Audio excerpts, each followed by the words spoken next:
ಓಂ ಯತೋ ಯತಃ ಸಮೀಹಸೆ ತತೋ ನೋ ಭಯಂ ಕುರು ಸನ್ನಃ ಕುರು ಪ್ರಜಾಭ್ಯೋ ಭಯಂ ನಃ ಪಶುಭ್ಯ. ನನ್ನ ಸಮಸ್ತ ಪ್ರೀತಿಯ ಬಂಧು ಭಗಿನಿಯರಿಗೆ ಡಾಕ್ಟರ್ ಸುಕುಮಾರ ಶಾಸ್ತ್ರಿ ಮಾಡುವ ವಂದನೆಗಳು. ಬಂಧುಗಳೇ, ಈ ಮಾನವ ಸೃಷ್ಟಿಯಾಗಿ 199,49,127 ವರ್ಷಗಳಾಗಿವೆ. ಇದು ಮಾನವ ಸೃಷ್ಟಿಯ ಇತಿಹಾಸ. ಇದರ ಮೊದಲು ಸೃಷ್ಟಿಯಾಗಲು ಎಷ್ಟು ವರ್ಷಗಳಾಗಿವೆ, ಎಷ್ಟು ವರ್ಷಗಳ ಪೂರ್ವ ಈ ಸೃಷ್ಟಿಯಾಗಿದೆ, ಇದು ಯಾರಿಗೂ ಗೊತ್ತಿಲ್ಲ.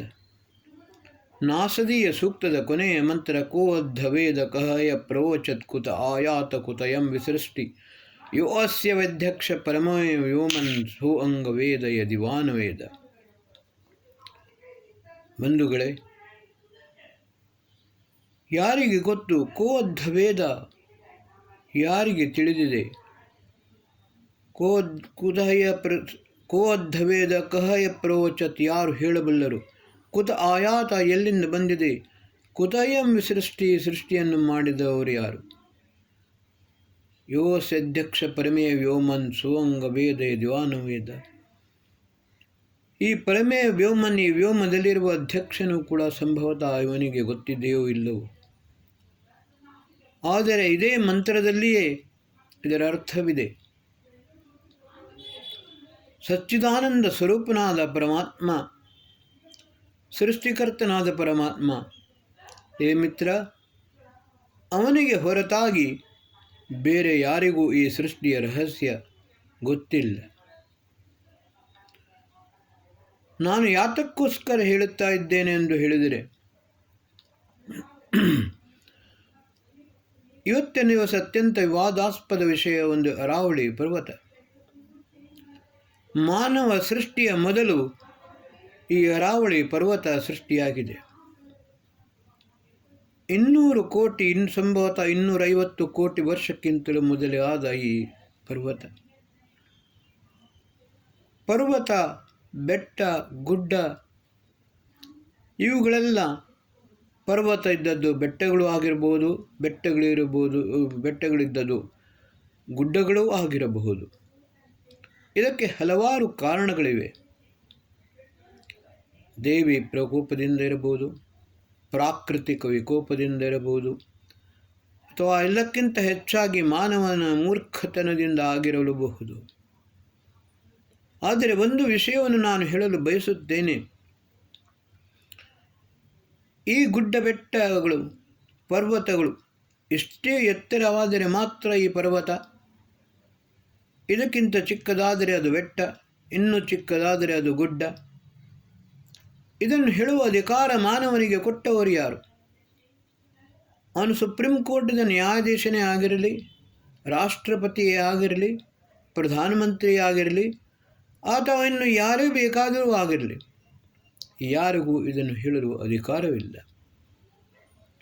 100 ಮೀಟರಿಗಿಂತ ಹೆಚ್ಚು ಇರುವುದು ಮಾತ್ರ ಪರ್ವತ, ಅದಕ್ಕಿಂತ ಕಡಿಮೆ ಇರುವಂಥದ್ದು ಪರ್ವತವಲ್ಲ. ಇದನ್ನು ಹೇಳುವ ಧೂರ್ತತನ, ಧೃಷ್ಟತನ, ಧಾಷ್ಟ್ಯತೆ, ಇದನ್ನು ಹೇಳುವ ಅಧಿಕಾರ ಮನುಷ್ಯನಿಗೆ ಖಂಡಿತವಾಗಿಯೂ ಇಲ್ಲ. ಬಂಧುಗಳೇ, ಅರಾವಳಿ ಪರ್ವತ ಯಾರಿಂದಲೂ ತಡೆಯಲು ಸಾಧ್ಯವಾಗಲಿಲ್ಲ. ಔರಂಗಜೇಬ ಒಂದು ಮಾತನ್ನು ಯಾವಾಗಲೂ ಹೇಳುತ್ತಿದ್ದ, ಒಂದು ವೇಳೆ ಅರಾವಳಿ ಪರ್ವತ ಇಲ್ಲದಿದ್ದರೆ ಸಂಪೂರ್ಣ ಮಾರ್ವಾಡವನ್ನೇ ವಶಪಡಿಸಿಕೊಳ್ಳಬಹುದಿತ್ತು. ಬ್ರಿಟಿಷರಿಂದಲೂ ವಶಪಡಿಸಿಕೊಳ್ಳಲು ಸಾಧ್ಯವಾಗಲಿಲ್ಲ, ಮುಸಲ್ಮಾನರಿಂದಲೂ ವಶಪಡಿಸಲು ಸಾಧ್ಯವಾಗಲಿಲ್ಲ. ಎಲ್ಲವನ್ನೂ ಅರಾವಳಿ ಪರ್ವತ ತಡೆದಿದೆ. ದಿಲ್ಲಿಯಿಂದ ಗುಜರಾತಿನ ತನಕ ವಿಸ್ತಾರವಾದ 700 ಕಿಲೋಮೀಟರ್ಗಿಂತಲೂ ಹೆಚ್ಚು ವಿಸ್ತಾರವಾದ ಈ ಅರಾವಳಿ ಪರ್ವತ ಮೊದಲು ಬಹಳ ವಿಶಾಲವಾಗಿತ್ತು, ವ್ಯಾಪಕವಾಗಿತ್ತು, ಅತ್ಯಂತ ಎತ್ತರವಾಗಿತ್ತು. ಆದರೆ ಪ್ರಾಕೃತಿಕ ವಿಕೋಪದಿಂದ ಮತ್ತು ಮಾನವನ ಧೂರ್ತತನದಿಂದ ಇಂದಿಗೆ ಇವಾಗ ಅರ್ಧಮಟ್ಟಕ್ಕೆ ಇಳಿದಿದೆ. ಬಂಧುಗಳೇ, ಹಲವಾರು ಕಾರಣಗಳಿವೆ. ಇವತ್ತಿನ ದಿವಸ ನಾವು ನೋಡುತ್ತೇವೆ, ನಮ್ಮ ದೇಶದಲ್ಲಿ ಮಂದಿರಗಳಲ್ಲಿ ಬಹಳಷ್ಟು ಚಿನ್ನವಿದೆ. ಸೃಷ್ಟಿಯ ಆರಂಭದಿಂದಲೇ ಉತ್ಖನನವು ಆರಂಭವಾಗಿರುತ್ತಿದ್ದರೆ ಇಷ್ಟರ ತನಕ 1 ಗ್ರಾಂ ಚಿನ್ನವೂ ಕೂಡ ಸಿಗುತ್ತಿರಲಿಲ್ಲ. ಎಲ್ಲಿಂದ ಬಂದು ಈ ಚಿನ್ನ? ನಾವು ತಿಳಿದುಕೊಂಡಿದ್ದೇವೆ ನಮ್ಮಷ್ಟು ದೊಡ್ಡ ವಿಜ್ಞಾನಿಗಳು ಯಾರೂ ಇಲ್ಲ ಅಂತ. ವಾಸ್ತವಿಕ ರೂಪದಲ್ಲಿ ನಮಗಿಂತ ದೊಡ್ಡ ಮೂರ್ಖರು ಯಾರೂ ಇಲ್ಲ. ಆಘಾತ ಗಚ್ಛಾನುತ್ತರಾಯುಗಾನ್ ಯತ್ರ ಜಾಮಯ ಕಣ್ವನ್ನ ಜಾಮಿ, ಋಗ್ವೇದದ ದಶಮಂಡಲ ಹೇಳುತ್ತದೆ. ಉತ್ತರ ಯುಗಗಳು ಬರುತ್ತವೆ. ಮಾನವ ಧೂರ್ತತನದಿಂದ ವಿನಾಶಕಾರಿ ಕರ್ಮಗಳನ್ನು ಮಾಡುತ್ತಾನೆ. ಶ್ರೀಕೃಷ್ಣ ಭಗವದ್ಗೀತೆಯಲ್ಲಿ ಸ್ಪಷ್ಟವಾಗಿ ಹೇಳಿದ್ದಾನೆ, ಯಸ್ಯಾಂ ಜಾಗೃತಿ ಭೂತಾನಿ ಸಾ ನಿಶಾ ಪಶ್ಯತೋ ಮುನೇಃ. ಮನುಷ್ಯ ತನ್ನ ಧೂರ್ತತನದಿಂದ ಮೂರ್ಖತನದ ಕರ್ಮಗಳನ್ನು ಮಾಡುತ್ತಾ ತಾನು ಬಹಳ ದೊಡ್ಡ ವಿಕಾಸವನ್ನು ಮಾಡಿದ್ದೇನೆ ಎಂದು ಹೇಳುತ್ತಾನೆ. ವಸ್ತುತಃ ವಿನಾಶಕಾರಿ ರಾತ್ರಿಯನ್ನು, ಮಹಾವಿನಾಶದ ರಾತ್ರಿಯನ್ನು ನಾನು ನೋಡುತ್ತಿದ್ದೇನೆ. ಬಂಧುಗಳೇ, ಅರಾವಳಿ ಪರ್ವತದಲ್ಲಿ ಕರೀರ ಪತ್ರಂ ನೈವ ಯದಾ ಕರೀರ ವಿಟಪೆ ದೋಷೋ ವಸಂತಸ್ಯ ಕಿಂ ಅಂತ ನೀವು ಶ್ಲೋಕವನ್ನು ಕೇಳಿರಬಹುದು ಕೆಲವರು. ಪೂರ್ಣ ಶ್ಲೋಕ ಈ ರೀತಿದೆ, ಪತ್ರಂ ನೈವ ಯದಾ ಕರೀರ ವಿಟಪೆ ದೋಷೋ ವಸಂತಸ್ಯ ಕಿಂ ನೋಲೋಕೋಪ್ಯಲೋಕತೆ ದಿವಾ ಸೂರ್ಯಸ್ಯ ಕಿಂ ದೂಷಣಂ ಧಾರಾ ನೈವ ಪತಂತಿ ಚಾತಕ ಮುಖೆ ಮೇಘಸ್ಯ ಕಿಂ ದೂಷಣಂ ಯತ್ಪೂರ್ವಂ ವಿಧಿನಾ ಲಲಾಟ ಲಿಖಿತಂ ತನ್ಮಾರ್ಜಿತಂ ಕಾಕ್ಷಮ.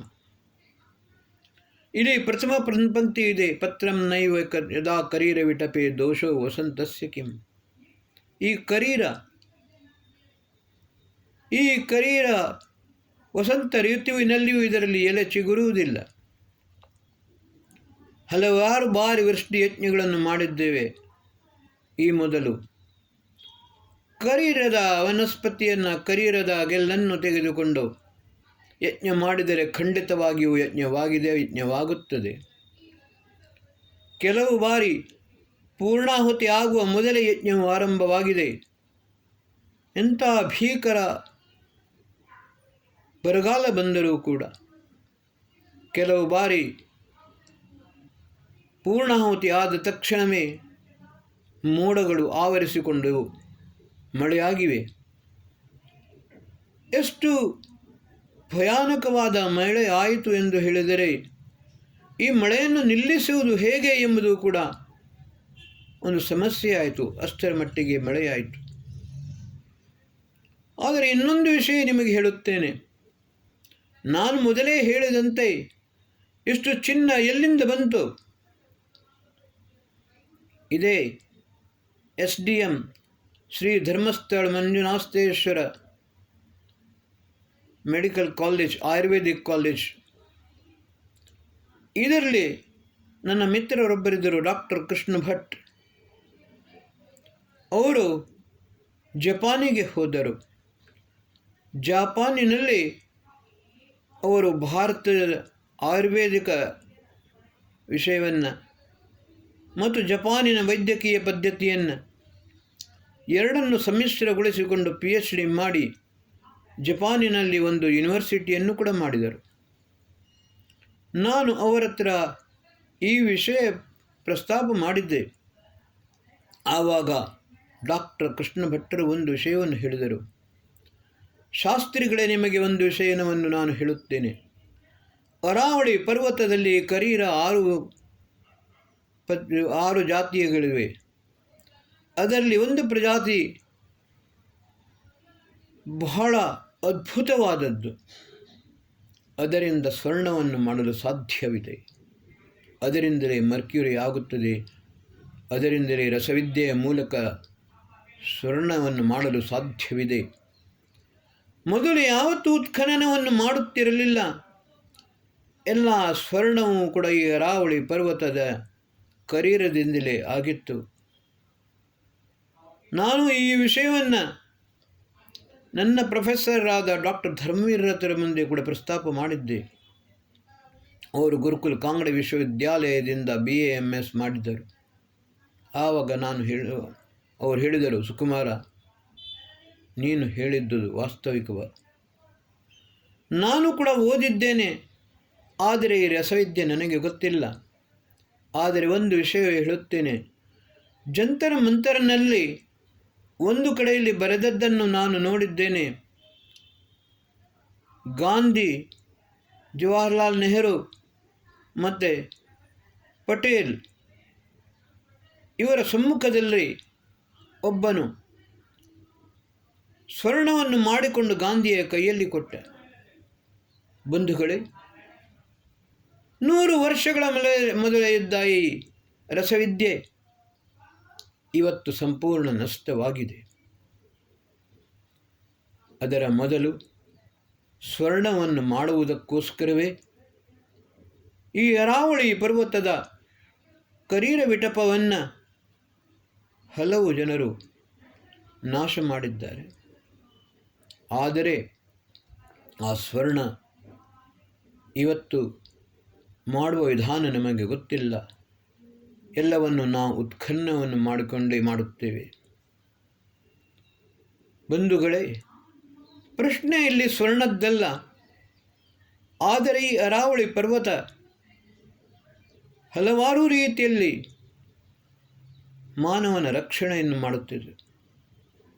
ಕೇವಲ ಮಾನವನದ್ದಲ್ಲ, ಲಕ್ಷಾಂತರ ಜೀವ ಸಂಕುಲಗಳನ್ನು ರಕ್ಷಿಸುತ್ತದೆ. ಈ ಭೂಮಿಯನ್ನು ರಕ್ಷಿಸುತ್ತದೆ. ಗಾಳಿ, ಮಳೆ ಇದರ ಭೀಕರತೆಯನ್ನು ಕೂಡ ರಕ್ಷಿಸುತ್ತದೆ. ಥಾರ್ ಮರುಭೂಮಿ ಬಹಳ ವ್ಯಾಪಕವಾಗಿದೆ. ಆದರೆ ಆ ಥಾರ್ ಮರುಭೂಮಿ ಇನ್ನೂ ಹೆಚ್ಚು ಬೆಳೆಯದಂತೆ ಈ ಅರಾವಳಿ ಪರ್ವತ ತಡೆಯುತ್ತದೆ. ಒಂದು ವೇಳೆ ಅರಾವಳಿ ಪರ್ವತ ಇಲ್ಲದಿದ್ದರೆ ಆ ಮರುಭೂಮಿಯ ಗಾಳಿ ಮತ್ತು ಅಲ್ಲಿಂದ ಏಳುವ ಈ ವ್ಯಾಪಕವಾದ ಆಂಧಿ ಇದು ಬಿಸಿಗಾಳಿಯು ಹೋಗಿ ದಿಲ್ಲಿಯನ್ನು ಮಾತ್ರವಲ್ಲ, ಹಿಮಾಲಯದ ಹಿಮವನ್ನೂ ಕರಗಿಸಲು ಸಾಧ್ಯವಿದೆ. ಹಿಮಾಲಯದ ಹಿಮವು ಕರಗಿಕೊಂಡು ನೀರಾಗಿ ಹೋಗಲು ಮತ್ತು ನದಿಯಲ್ಲಿ ಪ್ರವಾಹವು ಕೇರಲು ಸಾಧ್ಯವಿದೆ. ಬಂಧುಗಳೇ, ಹಿಮಾಲಯನ್ ಅರ್ತ್ ಕ್ವೇಕ್ ನಾಸ್ಟ್ರಾಡಾಮಸ್ನ ಭವಿಷ್ಯವಾಣಿಯಲ್ಲಿ ಇದೊಂದಿದೆ. ಹಿಮಾಲಯನ್ ಅರ್ತ್ ಕ್ವೇಕ್ವಾದರೆ ಈ ದೇಶದ ವಿನಾಶ, ಇದರ ಕಲ್ಪನೆಯನ್ನು ನಾವು ಮಾಡಲು ಕೂಡ ಸಾಧ್ಯವಿಲ್ಲ. ಈ ಅರಾವಳಿ ಪರ್ವತವನ್ನು ನಾಶ ಮಾಡಲು ಡೆವಲಪ್ಮೆಂಟಿನ ಹೆಸರಿನಲ್ಲಿ ಈ ಸರ್ಕಾರ, ಈ ಸುಪ್ರೀಂ ಕೋರ್ಟ್ ಮಾಡುತ್ತಾ ಇದೆ. ಯಾವ ಡೆವಲಪ್ಮೆಂಟ್, ಯಾರ ಇನ್ಫ್ರಾಸ್ಟ್ರಕ್ಚರ್, ಯಾವುದಕ್ಕೋಸ್ಕರ ಅರಾವಳಿ ಪರ್ವತವನ್ನು ನಾಶ ಮಾಡುತ್ತದೆ? 100 ಮೀಟರಿಗಿಂತಲೂ ಹೆಚ್ಚು ಇದ್ದರೆ ಅದು ಪರ್ವತವಲ್ಲ. ಅದು ಮಾತ್ರ ಪರ್ವತ. ಅದಕ್ಕಿಂತ ಕಡಿಮೆ ಇದ್ದರೆ ಅದು ಪರ್ವತವಲ್ಲ ಅಂತ. ಆದರೆ ಇದರ ಮೊದಲು ಒಂದು ಹೇಳಿದ್ದರು, ಕಾನೂನು ಮಾಡಿದ್ದರು, 30 ಮೀಟರಿಗಿಂತ ಹೆಚ್ಚು ಇದ್ದರೆ ಅದು ಪರ್ವತ ಎಂದು ಹೇಳಿಕೊಂಡು. ಆದರೆ ಅದರ ಪರಿಭಾಷೆಯನ್ನು ಬದಲಿಸಲಾಯಿತು. ಯಾರಿಗೋಸ್ಕರ? ಅಂಬಾನಿಯಾಗಲಿ, ಅಡಾನಿಯಾಗಲಿ, ಅಥವಾ ಇನ್ನು ಯಾರೇ ಆಗಲಿ, ಎಷ್ಟೇ ದೊಡ್ಡವನಾಗಲಿ, ರಾಷ್ಟ್ರಕ್ಕಿಂತ ದೊಡ್ಡವನಾಗಲು ಯಾರೂ ಸಾಧ್ಯವಿಲ್ಲ. ಸೃಷ್ಟಿಯ ವಿನಾಶವನ್ನು ಮಾಡಿದರೆ ಅದಕ್ಕಿಂತ ಘೋರ ಪಾಪವಿಲ್ಲ. ಅದನ್ನೇ ಶ್ರೀಕೃಷ್ಣ ಹೇಳಿದ್ದು, ಅದನ್ನೇ ಋಗ್ವೇದ ಹೇಳಿದ್ದು. ಈ ಯಾವುದನ್ನು ನೀನು ವಿಕಾಸವೆಂದು ತಿಳಿದುಕೊಂಡಿದ್ದೀಯಾ, ಆ ಮೂರ್ಖತನದ ಕೆಲಸ ಮಹಾ ವಿನಾಶಕ್ಕೆ ಕಾರಣೀಭೂತವಾಗುತ್ತದೆ. ವಿಶ್ವವು ವಿನಾಶದ ಅಂಚಿನಲ್ಲಿದೆ. ವಿಶ್ವ ವಿನಾಶವಾಗುವ ಮೊದಲು ಅರಾವಳಿ ಪರ್ವತವನ್ನು ನಾಶ ಮಾಡಿದರೆ ಅದಕ್ಕಿಂತ ಮೊದಲು ಭಾರತದ ವಿನಾಶವೇ ಆಗುತ್ತದೆ. ಇದನ್ನು ತಡೆಯಲೇಬೇಕು. ನಿಮಗೆ ಯಾವುದಾದರೂ ಯೋಗ್ಯತೆ ಇದ್ದರೆ, ಶಕ್ತಿ ಸಾಮರ್ಥ್ಯಗಳಿವೆ ಇರುವುದಾದರೆ ಮೊದಲು ಜನಸಂಖ್ಯಾ ವಿಸ್ಫೋಟವನ್ನು ತಡೆಯಿರಿ. ಋಗ್ವೇದ ಹೇಳುತ್ತದೆ, ಬಹುಪ್ರಜಾವೈ ನಿರ್ರತಿಮಾಜಗಾಮ. ಜನಸಂಖ್ಯಾ ವಿಸ್ಫೋಟ, ಜನಸಂಖ್ಯೆ ಜಾಸ್ತಿ ಆದರೆ ಆ ರಾಷ್ಟ್ರವು ನಾಶವಾಗುತ್ತದೆ ಎಂದು ಋಗ್ವೇದವು ಬಹಳ ಮೊದಲೇ ಎಚ್ಚರಿಸಿದೆ. 140 ಕೋಟಿ ಜನಸಂಖ್ಯೆಯಾಗಿದೆ. ಇದರಲ್ಲಿ ಹೆಮ್ಮೆಯನ್ನು ಪಡುತ್ತಾರೆ. ಪ್ರಧಾನಮಂತ್ರಿಗಳು ಆಗಾಗ ಹೇಳುತ್ತಾರೆ. ಆದರೆ ಈ ಮೂರ್ಖತನದ ಮಾತು. ಇದರಲ್ಲಿಯೂ ಕೂಡ ನಿಜವಾದ ಶಾಂತಿಯಿಂದ ಸಹಬಾಳ್ವೆಯಿಂದ ಬಾಳುವ ಹಿಂದೂಗಳು, ಮನುಷ್ಯರು, ಅವರಿಗೆ ಯಾವ ಸವಲತ್ತೂ ಇಲ್ಲ, ಸರಿಯಾದ ಸುರಕ್ಷೆಯೂ ಇಲ್ಲ. ಟ್ಯಾಕ್ಸ್ ಕಟ್ಟಬೇಕಾದವರು, ಟ್ಯಾಕ್ಸ್ ಕಟ್ಟುವವರು ಯಾವ ಸವಲತ್ತು ಮತ್ತು ಸುರಕ್ಷತೆಯನ್ನು ಪಡೆಯಲು ಸಾಧ್ಯವಾಗುತ್ತಿಲ್ಲ. ಭೀತಿಯಿಂದ ಜೀವಿಸಬೇಕಾಗಿದೆ. ಆದರೆ ಈ ದೇಶವನ್ನು, ರಾಷ್ಟ್ರವನ್ನು ನಾಶ ಮಾಡುವವರು, 4 ಹೆಂಡತಿ ಮತ್ತು 16 ಮಕ್ಕಳನ್ನು ಮಾಡುವವರು, ಯಾವುದೇ ರೀತಿಯ ಟ್ಯಾಕ್ಸನ್ನು ಕಟ್ಟದವರು, ಅವರಿಗೆ ಎಲ್ಲ ರೀತಿಯ ಸವಲತ್ತುಗಳು ಮತ್ತು ಸುರಕ್ಷೆಯಿದೆ. ಇದು ರಾಷ್ಟ್ರದ ವಿನಾಶವನ್ನು ಮಾಡುವಂಥದ್ದು. ನಿಮಗೆ ಇವತ್ತು ನಾನು ಸ್ಪಷ್ಟವಾಗಿ ಹೇಳುತ್ತೇನೆ, ತಡೆಯುವುದಾದರೆ ಈ ಜನಸಂಖ್ಯಾ ವಿಸ್ಫೋಟವನ್ನು ತಡೆಯಿರಿ. ನ್ಯೂಕ್ಲಿಯರ್ ಬಾಂಬ್ಗಿಂತಲೂ ಭಯಾನಕವಾದ ಈ ಜನಸಂಖ್ಯಾ ವಿಸ್ಫೋಟವನ್ನು ತಡೆಯಿರಿ. ಋಗ್ವೇದವು ಹೇಳುವಂತೆ ಬಹುಪ್ರಜಾವೈ ನಿರ್ರತಿಮಾ ಜಗಾಮ. ರಾಷ್ಟ್ರದ ಜನಸಂಖ್ಯೆ ಜಾಸ್ತಿಯಾದರೆ ರಾಷ್ಟ್ರವು ಎಂದೆಂದಿಗೂ ವಿಕಾಸವಾಗಲು ಸಾಧ್ಯವಿಲ್ಲ, ಅದರ ವಿನಾಶವು ಸುನಿಶ್ಚಿತ. ಆದ ಕಾರಣ ಅರಾವಳಿ ಪರ್ವತವನ್ನಾಗಲಿ, ಪಶ್ಚಿಮ ಘಟ್ಟವನ್ನಾಗಲಿ, ಅದು ಯಾವುದೇ ಪರ್ವತ ಪ್ರದೇಶವನ್ನಾಗಲಿ ಇದರ ಪರಿಭಾಷೆಯನ್ನು ಮಾಡುವಂಥದ್ದು, ವಿನಾಶವನ್ನು ಮಾಡುವಂಥದ್ದು. ಇಂತಹ ನೀಚ ಕೃತ್ಯಗಳನ್ನು ಮಾಡುವವನು ಖಂಡಿತವಾಗಿಯೂ ಅವನು ಪರಮಾತ್ಮನ ಪ್ರಕೋಪಕ್ಕೆ ತುತ್ತಾಗುತ್ತಾನೆ. ಅಧರ್ಮೇಣ ಯುಧತೆ ತಾವತ್ ತಥೋ ಭದ್ರಾಣಿ ಪಶ್ಯತಿ ಸಪತ್ನಾಂಜಯತಿ ಸಮೂಲಸ್ತು ವಿನಶ್ಯತಿ. ತನ್ನ ಸ್ವಾರ್ಥಕ್ಕೋಸ್ಕರ, ಕೆಲವು ಇಂಡಸ್ಟ್ರಿಯಲ್ನವರಿಗೋಸ್ಕರ, ಇನ್ಫ್ರಾಸ್ಟ್ರಕ್ಚರ್ನ ಹೆಸರಿನಲ್ಲಿ, ಡೆವಲಪ್ಮೆಂಟ್ನ ಹೆಸರಿನಲ್ಲಿ ಜನಸಂಖ್ಯಾ ವಿಸ್ಫೋಟವನ್ನು ತಡೆಯದೆ ಕೇವಲ ಕೆಲವೇ ಜನರ ಉದ್ಧಾರಕ್ಕೋಸ್ಕರ ಮಾಡುವ ಈ ವಿಕಾಸ ಖಂಡಿತವಾಗಿಯೂ ಇದು ರಾಷ್ಟ್ರದ ವಿನಾಶಕ್ಕೆ ಕಾರಣೀಭೂತವಾಗುತ್ತದೆ. ಇದನ್ನು ಪ್ರತಿಯೊಬ್ಬ ಭಾರತೀಯನು ತಡೆಯಲೇಬೇಕು. ನಿಜವಾಗಿಯೂ ಸ್ವೇಚ್ಛಾಚಾರಿ. ಇದು ವಿನಾಶದ ಕಡೆಗೆ ದೇಶವನ್ನು ಕೊಂಡೊಯ್ಯುವಂಥದ್ದು ಮಾತ್ರವಲ್ಲ, ದೇಶದ ವಿನಾಶವನ್ನೇ ಮಾಡುವಂಥದ್ದು. ಇದರ ಮೊದಲು ಪಶ್ಚಿಮ ಘಟ್ಟದ ವಿನಾಶಕ್ಕೆ ಪ್ರಯತ್ನವನ್ನು ಮಾಡಲಾಗುತ್ತಿತ್ತು. ಕುದುರೆ ಮೂಲಕದ ಉತ್ಖನನವನ್ನು ಮಾಡಲಾಗುತ್ತಿತ್ತು. ಈ ಐರನ್ ರೋ ಕೇವಲ 4 ಆಣೆಗೋಸ್ಕರ ಚೀನಾಕ್ಕೆ ಹೋಗುತ್ತಿತ್ತು. ಅದರ ಮೊದಲು ಲಾತೂರಿನಲ್ಲಿ ಅಗೆದು ದೊಡ್ಡ ಬಂಡೆಗಳನ್ನು ಜಪಾನಿಗೆ ಕಳುಹಿಸಲಾಗುತ್ತಿತ್ತು. ಫ್ರಾನ್ಸಿನ ಅರ್ಥಕ್ವೇಕ್ ಸ್ಪೆಷಲಿಸ್ಟ್ ಒಬ್ಬ ಬಂದಿದ್ದ. ನಾನು ಭಾಷಣ ಮಾಡುವಾಗಲೇ ಅವನು ಬಂದು ಹೇಳಿದ, please give me 5 minutes, I want to say something. ಆವಾಗ ನಾನು ಹೇಳಿದೆ, ಪ್ಲೀಸ್ ವೆಲ್ಕಮ್ ಸರ್. ಅವನು ಬಂದು ಹೇಳಿದ, ಇದನ್ನು ತಡೆಯದಿದ್ದರೆ 8 ವರ್ಷದ ಒಳಗೆ ಒಂದು ಭಯಾನಕ ಭೂಕಂಪವಾಗುತ್ತದೆ. ಆವಾಗಲೇ ಅವನು ಹೇಳಿದ್ದ, 2004ರ ಒಳಗೆ ಪಶ್ಚಿಮ ಘಟ್ಟದ ಉತ್ಖನನವನ್ನು, ಈ ಕುದುರೆ ಮುಖದ ಉತ್ಖನನವನ್ನು ಮಾಡದೇ ಇದ್ದರೆ ಒಂದು ಭಯಾನಕವಾದ ಭೂಕಂಪ ಆಗುತ್ತದೆ. ಪಶ್ಚಿಮ ಘಟ್ಟದಿಂದ 7 ನದಿಗಳು ಹೊರಡುತ್ತವೆ. ದಕ್ಷಿಣ ಭಾರತ ಮತ್ತು ಉತ್ತರ ಭಾರತ 2 ವಿಭಾಗವಾಗುತ್ತದೆ. ಬಂಧುಗಳೇ, ಲಾತೂರಿನ ಭೂಕಂಪವನ್ನು ನಾನು ನೋಡಿದೆ. ಇದರ ಪ್ರಕಾರ 10,000 ಜನರಿಗಿಂತಲೂ ಹೆಚ್ಚು ಜನರು ಸತ್ತಿದ್ದಾರೆ. ಆವಾಗ ನಾನು ಪಶ್ಚಿಮ ಘಟ್ಟದ ಈ ಭೂಕಂಪವನ್ನು ಹೇಗೆ ತಡೆಯಲು ಸಾಧ್ಯ ಎಂಬುದರ ಬಗ್ಗೆ ಚಿಂತಿತನಾದೆ.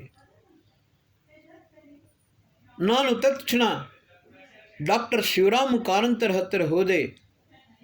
ಅವರಿಗೆ ಎಲ್ಲವನ್ನೂ ವಿವರಿಸಿದೆ. ಅವರು ಕೂಡಲೇ ಸುಪ್ರೀಂ ಕೋರ್ಟಿನಲ್ಲಿ ಒಂದು PIL ಹಾಕಿದರು. PIL ಅನ್ನು ಹಾಕಿಕೊಂಡು ಪಶ್ಚಿಮ ಘಟ್ಟದ ಉತ್ಖನನವನ್ನು ತಡೆಯುವಂತೆ ಮಾಡಿದರು.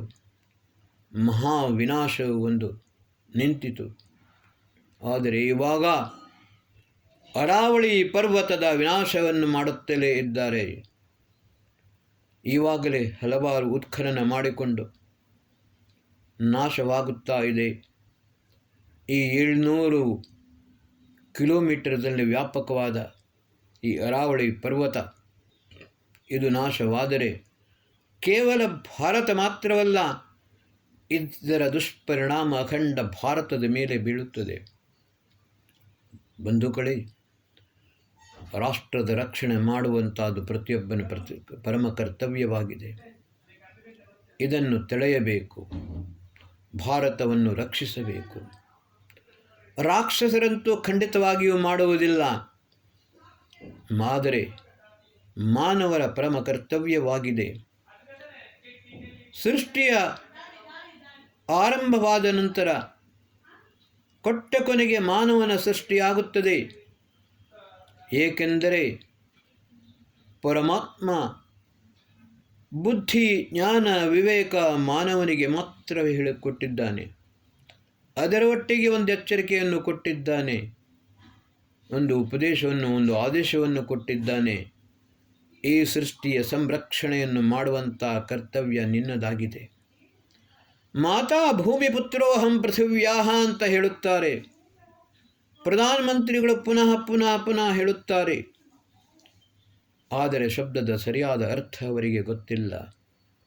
ಭೂಮಿ ನಮ್ಮ ಮಾತೆ, ನಾನು ಪೃಥ್ವಿಯ ಪುತ್ರ, ಇದರ ರಕ್ಷಣೆಯನ್ನು ಮಾಡುವ ಕರ್ತವ್ಯ ನನ್ನದಾಗಿದೆ. ಇದನ್ನು ಪ್ರತಿಯೊಬ್ಬನು ಸರಿಯಾಗಿ ಅರ್ಥ ಮಾಡಿಕೊಳ್ಳಬೇಕು ಎಂದು ಅಥರ್ವ ವೇದ ಹೇಳುತ್ತದೆ.